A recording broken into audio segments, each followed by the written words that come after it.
Ladies and gentlemen, the regular session of the Sangguniang Panlungsod is about to commence. Everyone, please rise.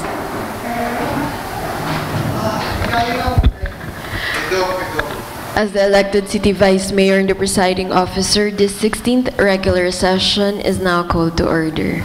Roll call, please. The members of the Sangguniang Panlungsod, Honorable Michael Gerard T. Morada, Honorable Galileo P. Angeles, Honorable Jennifer Spitey Toledo, Honorable Oscar M. Gozos II, Honorable Rio Fernicol H. Ronquillo, Honorable Venice D. Manalo, Honorable Miguel P. Lino III, Honorable Merlo P. Silva, Honorable Avior R. Rocafort, Honorable Ralph Peter S. Umali, Honorable Aris D. Macala, Honorable Percival V. Lojo, Honorable Windy P. Lat, Honorable Angela Antoinette B. Bautista, and the presiding officer, Honorable City Vice Mayor Camille Angeline M. Lopez. Do you have a quorum? We have a quorum. May I request the Honorable Michael Morada for the leading of the invocation and the singing of the national anthem.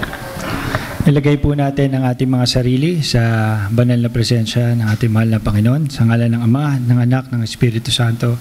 Amen. Mahal namin Panginoon, kami po ay nagpapasalamat sa araw na ito at sa lahat po ng araw na inyo pong binibiyaya sa amin. Kami po ay lumalapit sa inyo ngayong araw upang gabayan po kami sa aming session. Naway bigyan nyo kami ng tamang lakas at pag-iisip para sa ikabubuti po ng aming mga kababayan at ng buong lungsod ng Lipa. Pinagdadasal din po namin ng aming mga pamilya, mga kababayan, lalong-lalo na po yung mga may sakit at namatayan. Mahal na Panginoon, at keep us safe the rest of the week.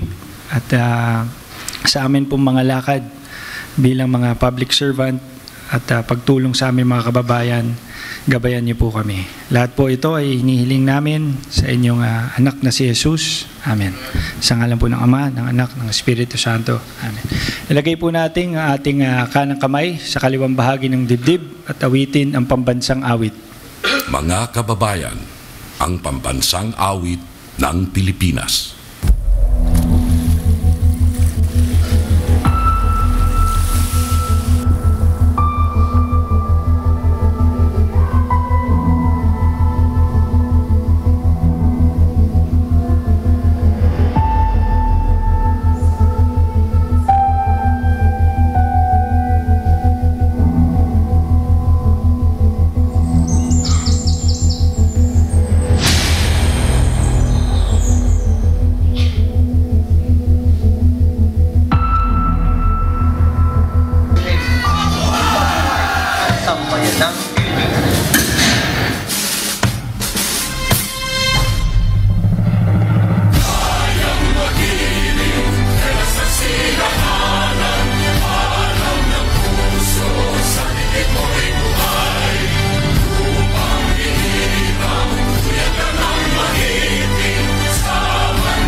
Good morning, everyone.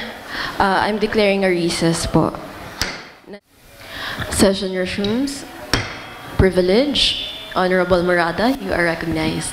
Madam Chair, magandang umaga. Tayo po ay patuloy na nagbibigay ng financial assistance and scholarships sa ating mga estudyante at alam natin na ang kabataang Lipenyo ang future ng ating lungsod ng Lipa, ng ating syudad. Kaya nag-i-invest tayo sa mga kabataang Lipenyo para makagraduate sila at makatapos ng college. Based on data, and sa pag-iikot natin, marami pa rin ang mga college graduates dito sa Lipa. Pagka-graduate nila, limited yung opportunities ng trabaho.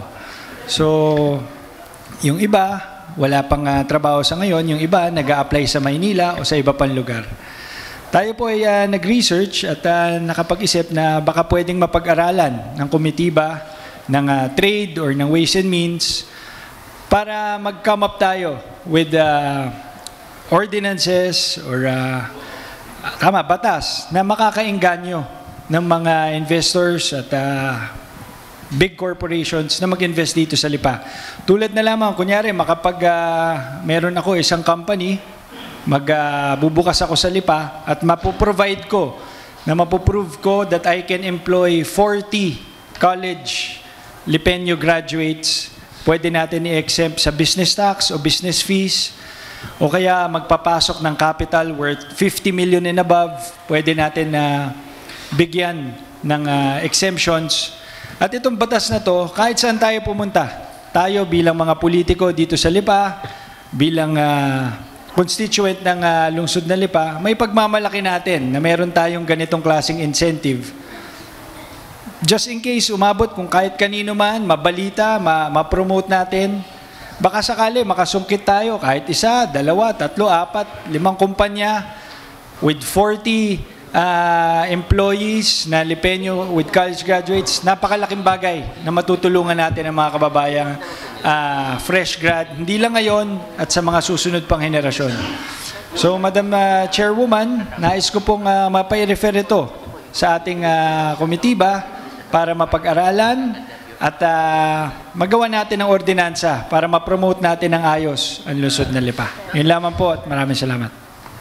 Matter brought up is jointly referred to the Committee on Ways and Means and Trade and Industry. Lead committee will be the Committee on Ways and Means. Privilege. Comment. Honorable Spy Toledo, you are recognized. Thank you, Madam Chair. Madam Chair, napakaganda po nung suggestion po ni Consel Mikey Morada tungkol po doon sa mga employers na pwede pong dalhin dito at para magkaroon po tayo ng mas marami pa na mabigay na trabaho po sa ating mga kababayan. Madam Chair, nais ko lang pong idagdag since tayo po ay nasa second reading pa rin po ng ating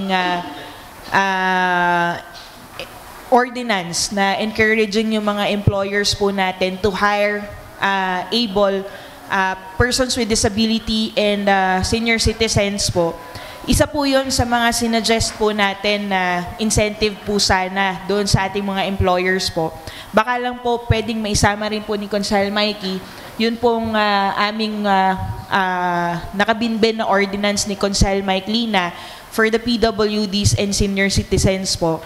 Since we are gathering data po doon sa ating mga PWDs and senior citizens na gusto pong magkaroon ng trabaho. And this afternoon po, we will launch then continue launching the data gathering sa mga employers kung willing ba sila to hire yung mga PWDs and senior citizens natin if ma-approve po ng ating sanggunian at ng ating pong mga department heads, yung mga ideas po na nabanggit ni Consel Mikey, ay baka pwede pong i-joint na rin doon sa aming ordinance ni Consel Mike Lina para sa ganon ay iisa naman po ang tinutukoy or pinapakay po natin para po mabigyan ng employment.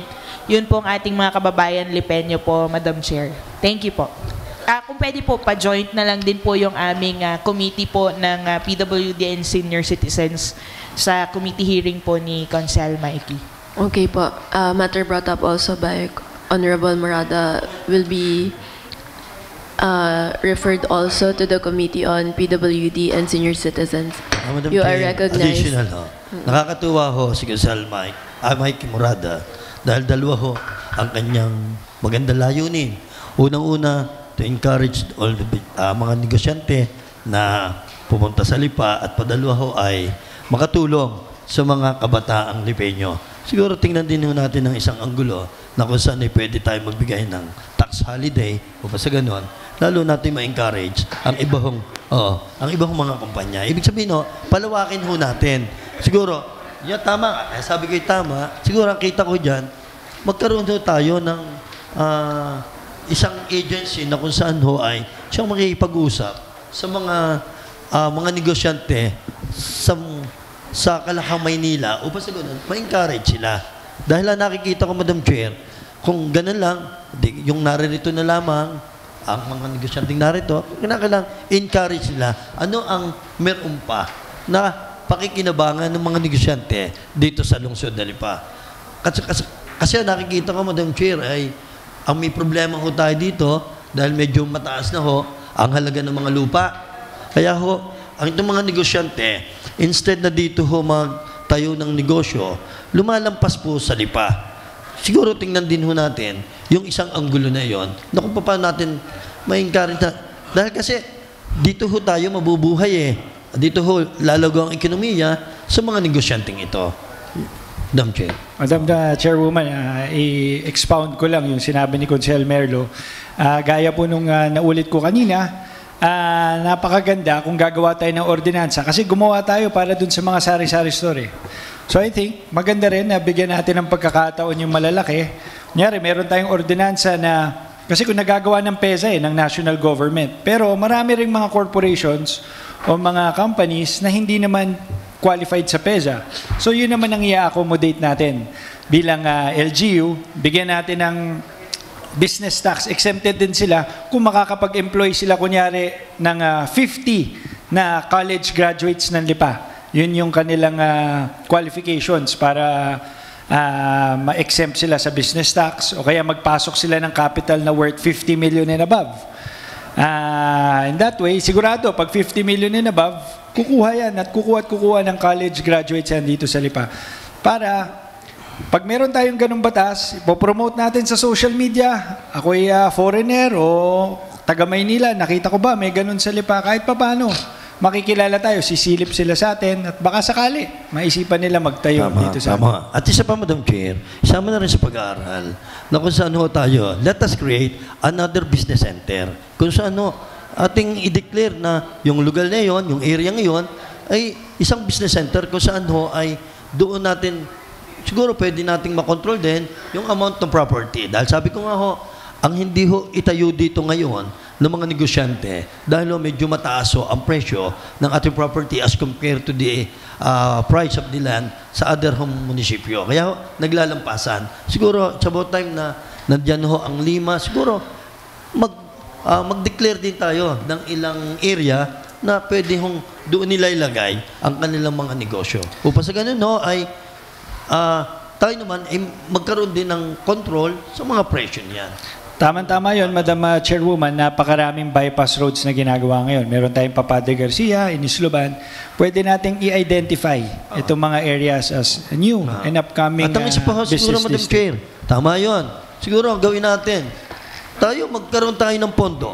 Ang city government, ang bumili ng mga property, hanggang ngayon medyo mura. Then after that, tayo ngayon, the city government, tayo ngayon na magbenta sa mga negosyante. Let us, i-declare natin na ito ang area for putting their business. So, ang gobyerno ang kausapin.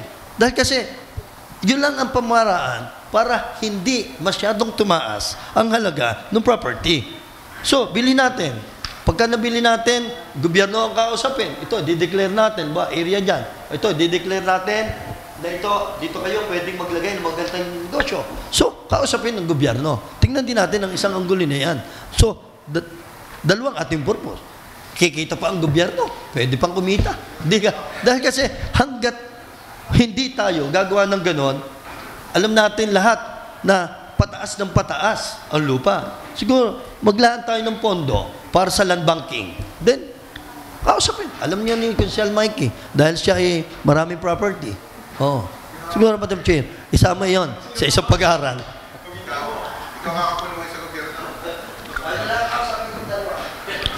Okay po. Thank you, gentlemen. Privilege, Honorable Doc Loho, you are recognized. Good morning, Madam Chair, and sa lahat po ng lahat ng fellow councilors. We received a letter galing po sa Bureau of Jail Management and Penology Lipa City Jail Male Dormitory, requesting for a passage of resolution authorizing the local Chief Executive, Honorable Mayor Eric B. Africa, to enter into Memorandum of Understanding on behalf of Hospital ng Lipa with the Bureau of Jail Management and Penology Lipa City Jail Male Dormitory for the provision of medical services to BJMP, personnel and persons deprived of liberty detained in their facility. Paki-refer na lang po sa proper committee. Matter brought up is referred to the Committee on Health. Privilege. Honorable Silva, you are recognized. Good morning ho. Sa mga kasama, Madam Chair. Nakakatuwa ho ang pamahalaan ng lungsod ng Lipa. Tayo ho ay sa pamamagitan ho ng leadership ni paring Eric o ni Mayor Eric Africa ay nagkaroon ho ng kaunting katuparan. Yun ang hangarin ho natin noon pa na magkaroon ho ng bahay ang atin ng mga kababayan na nabibilang ho sa Maralitang Tagalunsod, Madam Chair. Katunayan ho, may programa ho tayo sa Bulacnin. Yun ang pabahay na hindi ko lang ho alam kung ano ho ang scheme yan o ano ang sistema. Ngayon siguro, Madam Chair, ito na rin naman panahon na umpisa ho natin ang proyekto para sa pabahay. Siguro, atin din hong sundutin ang programa ho ng national sa pamamagitan ho ng Presidente ng Pilipinas, Bongbong Marcos, na magkaroon ho ng isang pabahay. Madam Chair, alam nyo, nakakatuwa ho, makikita natin sa Facebook, may mga ilan hong syudad sa Metro Manila na ini-award na ho yung mga pabahay na parang mga tenement. Siguro dito sa lungsod na Lipa, madami pa hong mga kababayan tayo na walang sariling bahay, walang sariling lupa, at walang matatawag na kanila. Siguro, ito na ho ang pagkakataon na yung programa ng national at programa ng local, mapag-isa natin na sa ganun ho, wala nang maging squatter at wala nang maging dayuhan sa sariling lupa, lalo na ho dito sa lungsod na Lipa. Ibig kong sabihin, Madam Chair, siguro may pagkakataon tayo na tingnan ho natin at humingi tayo ng project sa national, sa tulong din ho ng local government. Upang sa ganun ho, yun nga ang sinasabi ko, wala nang maging squatter sa lungsod na Lipa. Siguro, it's about time na tingnan ho natin at ipatawag ho natin, Madam Chair, ang mga ahensya ng pamahalaan na kung saan ho siya ang nakakaalam sa mga programa ho ito ng national. Upang sa ganun ho, magkaroon ho ng katulad ho ng pag-ibig, tulad ho ng DSUD ngayon, Department of Human Settlement and Urban Development, DSUD. Katulad din ho ng JSIS at iba pa hong kumpanya, iba pa hong ahensya ng pamahalaan na nakakaalam para sa nasabing programa. Upang sa ganun ho, dito sa lungsod na Lipa, tuloy-tuloy ang programa natin para sa ating mga kababayan na walang sariling lupa at walang sariling tahanan. Madam Chair, please refer to the proper committee at nasa ganun ay mabalangkas natin kung ano mga sistema, kung ano mga dapat gawin natin, nasa ganun ho ay magkaroon ng katuparan. Okay po, matter brought up is referred to the Committee on Social Services. And I think, sino sa housing? Land use? Ha? Land use? Social services. Yun na yun. Honorable Morada, you are recognized. Madam Chairwoman, napakaganda nung sinabi ni Consel Merlo. Pero gusto ko lang po ibahagi rin itong impormasyon dahil last year, 2 years ago, nag-umpisa na ho tayo na mismo, nakausap ko po si Secretary Acuzar. Siya po ang Secretary ng DSUD. Housing sa Maraming programa ang national government, ang DSUD, na yung mga bahay na parang tenement na inuulit ninyo. Ang kanilang programa ay may bayad itong pagbili, itong mga tenement. Dahil gusto nila na may maintain din yung mga structure. Tayo ay nag-suggest dahil lahat ng developer, lahat na nagtatayo ng subdivision sa bawat lugar, meron silang kailangan i-comply na 15% ng kanilang project na socialized housing. So, sinuggest ko po na kung pwede, kami po, sa aming pamilya, nagde-develop din kami ng housing, yung amin 15%, na kailangan itayo ng socialized housing, pwede ko po bang i-donate na lang sa LGU, i-comply ninyo ng DSUD na complied na ako sa 15% at gamitin dun sa pabahay na ginagawa natin ni Mayor Eric na para sa mga tao na nasa ilat. Ang sabi nila ay mas gusto nila yung mga high-rise na ginagawa at yun ang kanilang programa. Marami rin na nag-a-apply na Tagalipa, so nasa sa atin kung gusto natin na aprubahan yung mga tenement. Pero ang kapalit nga nun, meron siyang katumbas na bayad na monthly, good for 30 years ata.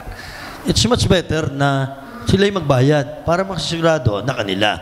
Dahil hindi naman ho pwedeng dal-out ng gobyerno at dahil aabuso, dadami ang mahirap at magiging madami ang tamad. Tama lamang ho, paghirapan nila ang para sa kanila. Dahil sabi ko nga ho, hindi naman pwedeng ibigay na ng ibigay. Ay dadami ang mahirap, baka tayo lahat mahirap na rin dito.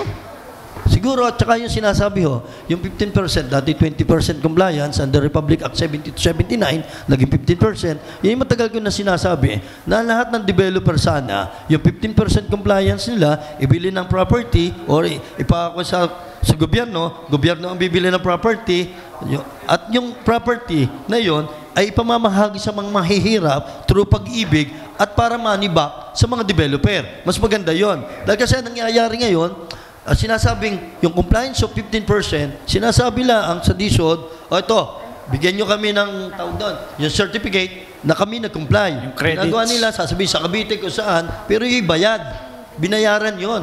Eh, instead na, para sa mga mahihirap, dahil yun ang purpose of Republic Act 70 to 79, ay hindi. Napapapunta lamang kung kani-kanino. Tama. Kaya sinasabi ko nga, noon pa, dapat lahat ng developer, ito yung 15%, magkano? O ito, gobyerno, bibili na, ito ang binili ng lupa ng gobyerno, bayaran ninyo sa pag-ibig, through pag-ibig. Then, ang mga tao magbabayad sa pag-ibig, pero ang pag-ibig magbabayad sa inyo. Money back. Ang mahalaga doon, ang nasagot natin, yung pangangailangan ng mga kababayan nating walang sarili, walang lupa.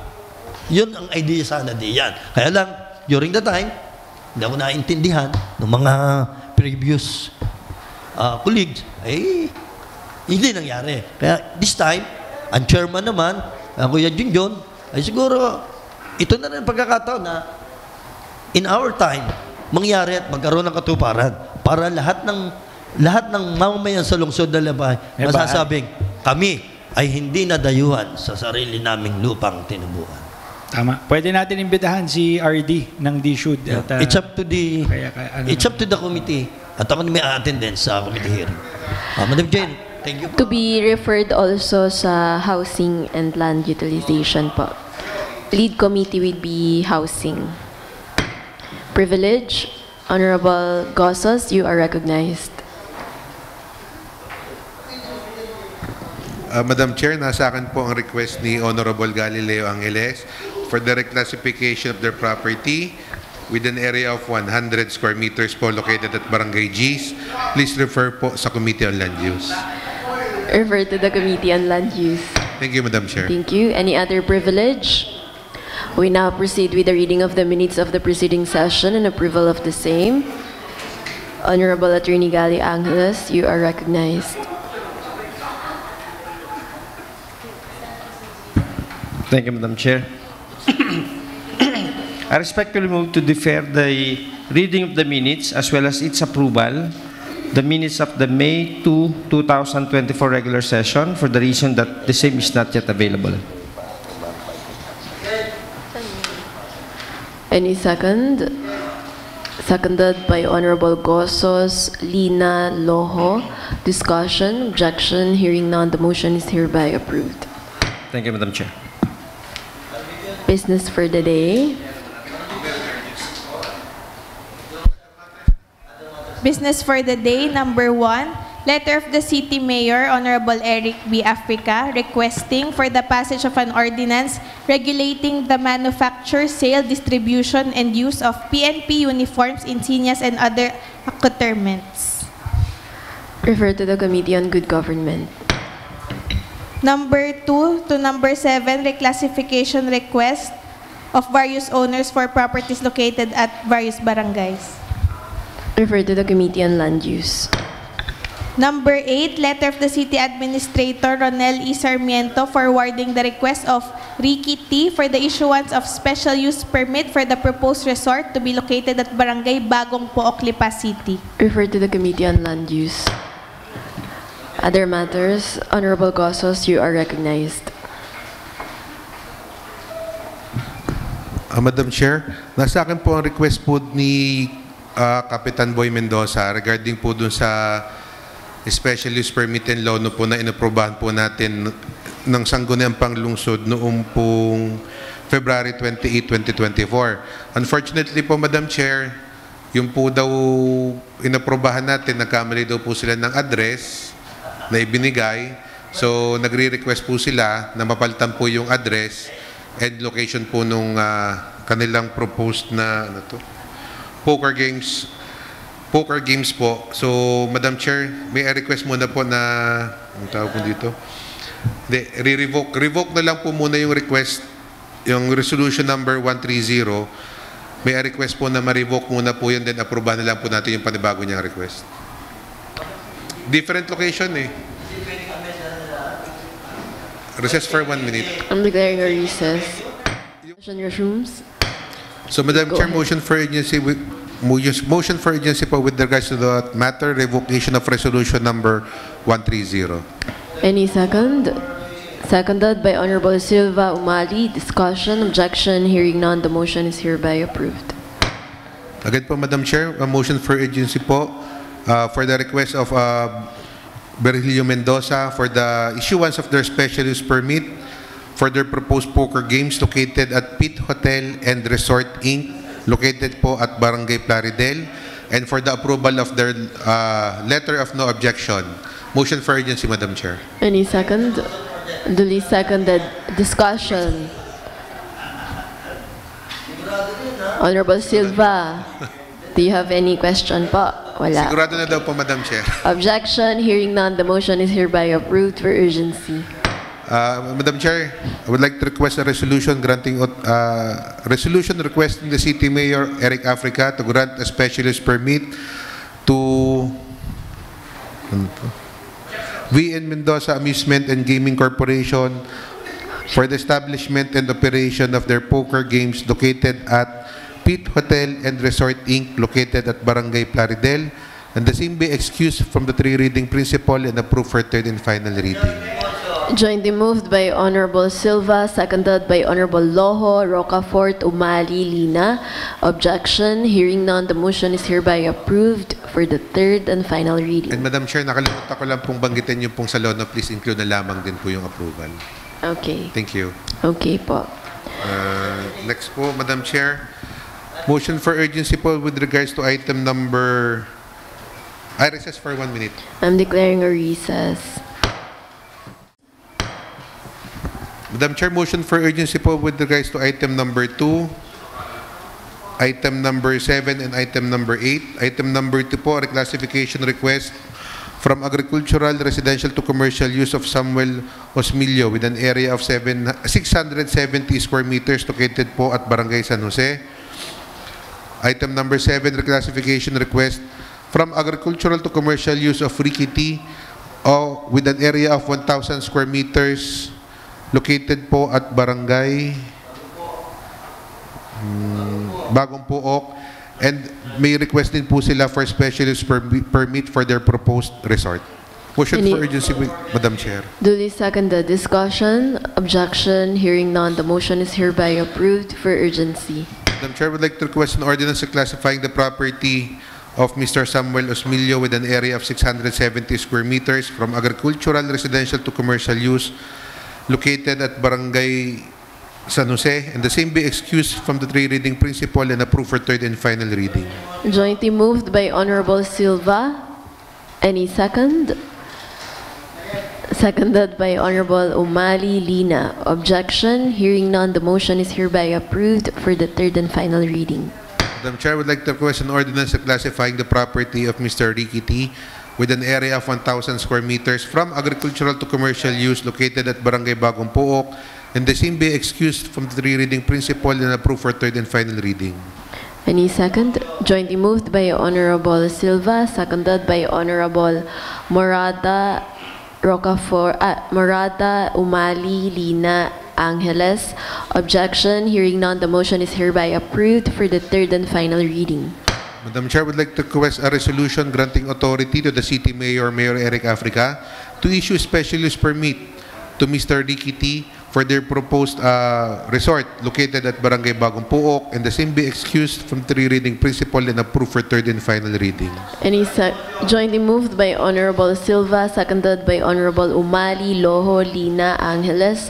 Objection? Hearing none, the motion is hereby approved for the third and final reading. Madam Chair, motion for urgency po ulit with regards to the request of Mr. J.V. Simanya for the reclassification of their property from agricultural to industrial use located at Barangay Pinagkawitan, and they have a request for special use permit for their proposed warehouse. Seconded, duly seconded. Discussion, objection, hearing none, the motion is hereby approved for urgency.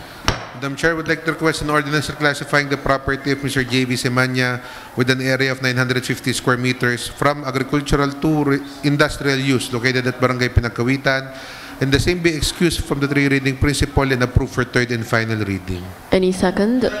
Jointly moved by Honorable Silva, seconded by Honorable Umali. Objection? Hearing none, the motion is hereby approved for the third and final reading.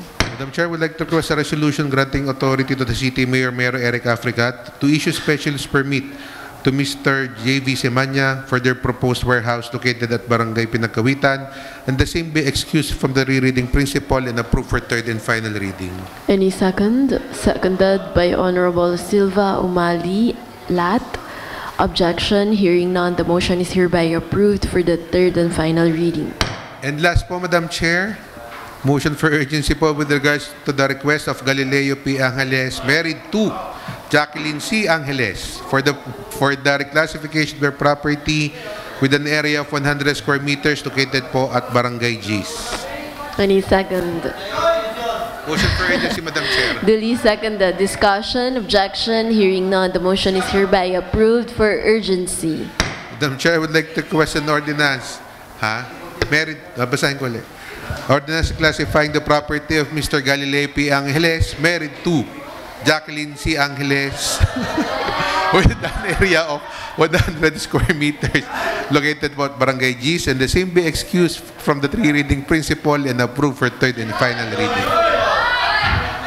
Jointly moved by Honorable Silva, Morada, at Loho, Ronquillo, and Umali. Seconded by Honorable Rocafort, Lina, Bautista, Toledo, and Lat. Objection? Hearing none, the motion is hereby approved for the third and final reading. Yay!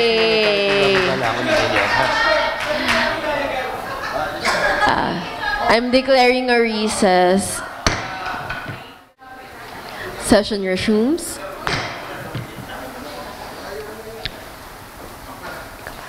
Honorable Gossos, you are recognized. Madam Chair, nakalamutan lang po kanina. Motion for urgent. Ito lang po yung resolution number 131. Yung po yung lono po nung unang poker venue ni Virgilio Mendoza. So pa-revoke lang din po muna, Madam Chair, ang resolution number 131. Motion for urgency with regards to that matter, Madam Chair. Any second? Seconded by Honorable seconded by Honorable Umali. Discussion, objection, hearing none, the motion is hereby approved for urgency. Thank you po, Madam Chair. Approve na naman po yung panibago nilang lono kanina. Thank you po. Okay, thank you. Any other matters?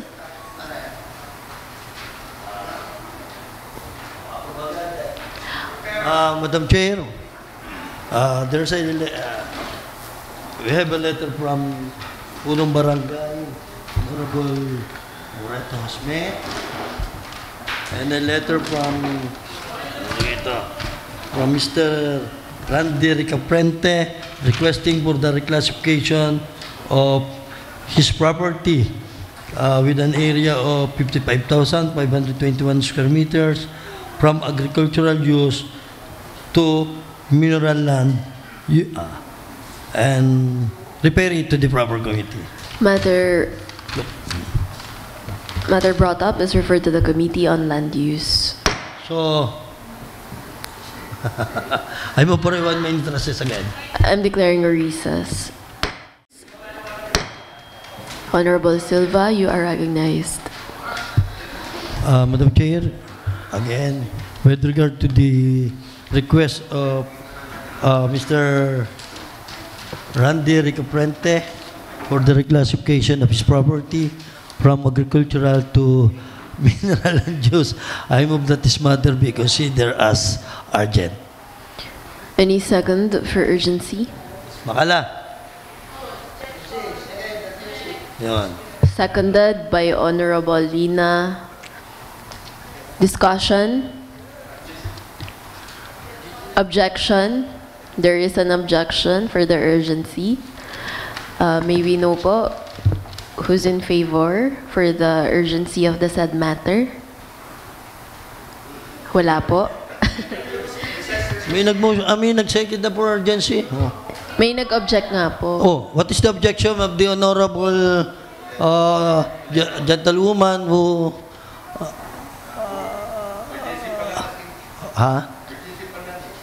I'm declaring a recess. Ano nga reason? Session resumes. Honorable Spy Toledo, you are recognized. Thank you, Madam Chair. Would like to ask the gentleman, Madam Chair, the details of the said matter and the location and if dumaan ba sa process ng committee hearing? Hindi naman. Hindi, ang proposal lang. Okay, what is the point of order, Honorable Gozos? Should be asked during, after the... Oo.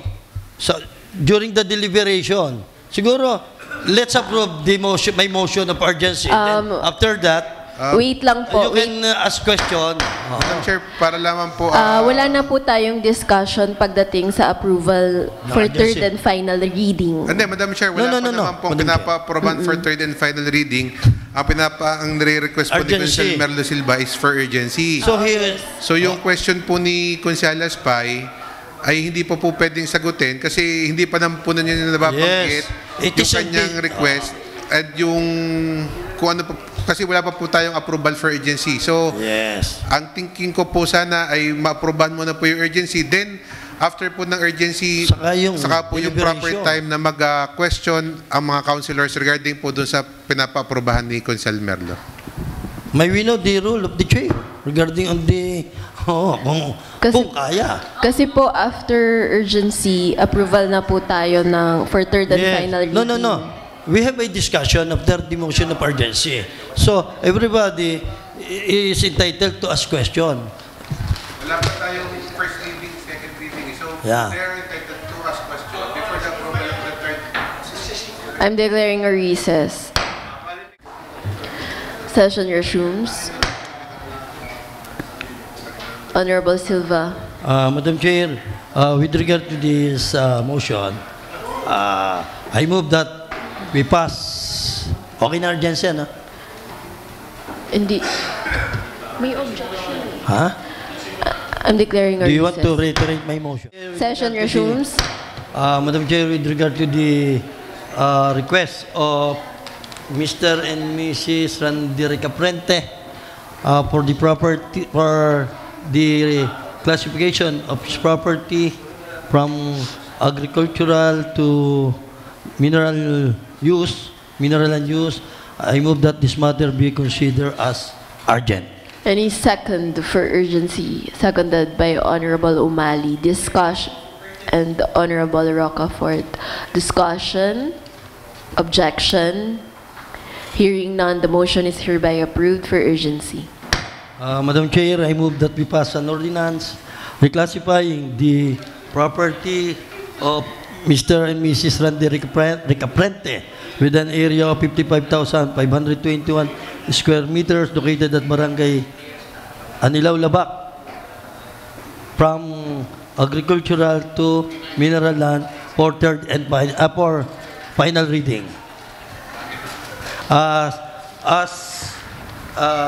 Pwede ko natin ilagay din that provided they shall comply with all existing laws, rules, and regulation. Otherwise, this issuance be subject to revocation anytime when public safety and interest so required. Any second? Seconded by Honorable Umali. Objection? Hearing none, the motion is hereby... What is the vote of Makala? The motion is hereby approved for the third and final reading. Any... Madam Chair, I move to adjourn. Okay, Honorable Rocafort, you are recognized. Ano yan? Madam Chair, with the permission of the majority of the members of the Sangguniang Panlunsod, I would like to submit my oral report with regards to the Committee on Budget and Finance. Madam Chair, maingay para tayo matapos na.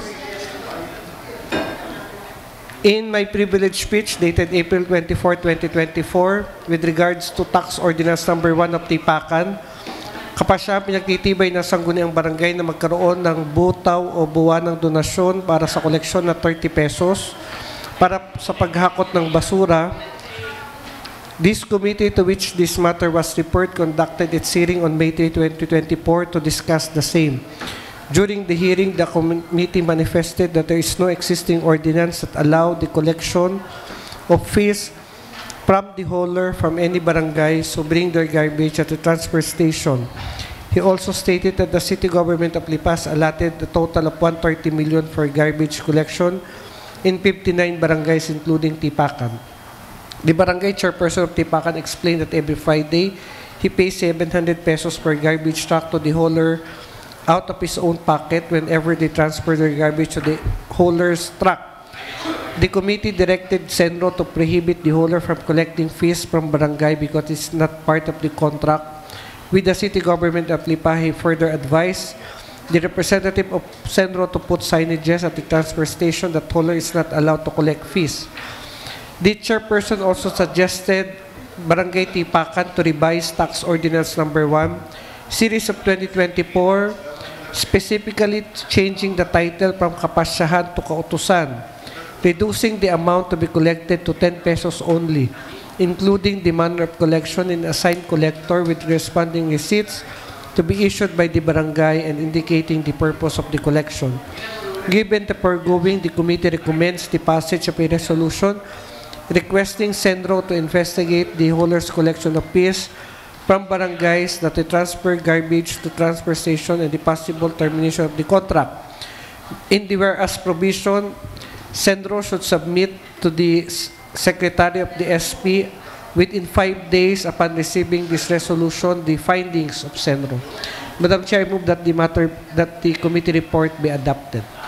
Be considered as urgent. Any second? Duly seconded. Discussion? Objection? Hearing none, the motion is hereby approved for urgency. Madam Chair, I move that the said committee report be adopted. Any second? Jointly moved by Honorable Silva, seconded by Honorable Umali Makala. Objection? Hearing none, the motion is hereby approved for the third and final reading. Madam Chair, I move that we pass a resolution requesting Barangay Tipacan to revise their Tax Ordinance Number 1, Series of 2024 with the following recommendations. The same be considered as approved for third and final reading and exempt the three reading principle. Any second? Jointly moved by Honorable Silva, seconded by Honorable Umali, Loho. Discussion, objection, hearing none, the motion is hereby approved.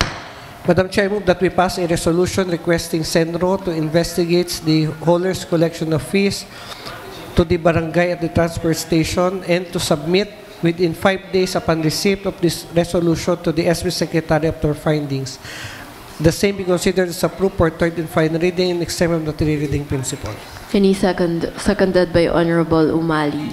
Objection? Hearing none, the motion is hereby approved for the third and final reading. Madam Chair, please report to the Committee on Budget the supplemental budget of the following barangay: Quezon, Rizal, in the supplemental budget of Barangay Tipacan SK. Refer to the Committee on Appropriations.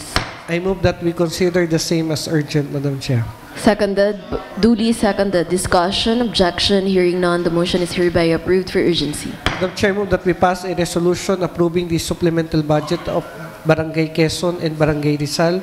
The same be considered as approved for third and final reading. Jointly moved by Honorable Silva, Bautista, Toledo, Manalo. Seconded by Honorable Loho, Umali, Macala, Lina, Ronquillo. Objection, hearing none, the motion is hereby approved for the third and final Madam reading. Chair, I move that we pass a resolution approving the SK supplemental budget of Barangay Pinagkawitan. The same be considered as approved for third and final reading. Jointly moved by Honorable Silva, Bautista, Toledo, Manalo, Ronquillo. Seconded by Honorable Loho, Umali, Macala. Objection, hearing none, the motion is hereby approved for the third and final I move reading. to adjourn, Madam Chair. Any second, duly seconded, session is now adjourned. Thank you so much po.